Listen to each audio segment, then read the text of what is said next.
Ano tinutunga mo dyan? Kaya na pa kasi ako kinakabahan eh. Sigurado ka bang hindi mapapahamak ang anak ko sa party na yun? Ay, hirap sa'yo eh. Puro ka kaba. Mabuti na nga yung nangyaring yan eh. Para habang maaga, masanay na yung anak mo na umastang mayaman. Hindi nga dyan.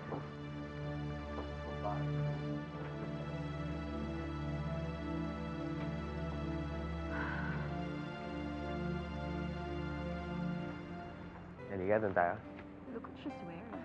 Carlos Miguel, wag na lang kaya. Ang veg. Doon na lang tayo. Nahihiya ako, ang daming tao. Cortina? Ako ba, Cecilia? Alam mo, para sa akin, ikaw ang pinakamaganda sa party ito.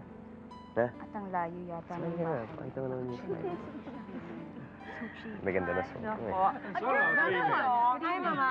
Ihop. Mama. Looking good. Thank you. Shall we try that again? Yes, very nice. Sure. Yeah. Take it. Patrice? Move over there. Ramon. Yes, dear. Carlos Miguel. Nice party. Congratulations. I'm actually having a good time. Thank you. Tara. Iho, bad manners. Kailangan naman siguro, ipakilala mo yung kasama mong babae kay Consuelo. Thank you, Doña Victoria. You're welcome. Well, Ma, without being rude, I'm sure nahuhulaan na naman ni Consuelo kung sino kasama ko eh. Tara, Celia, doon tayo. Carlos Miguel, hindi ka ba natatakot magkasakit? Ladies and gentlemen, I would like to make a toast to Carlos Miguel, who has dumped my sister in favor of this woman. This poor, vulgar,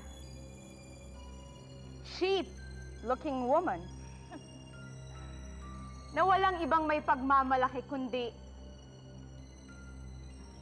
mang-agaw ng nobyo ng iba.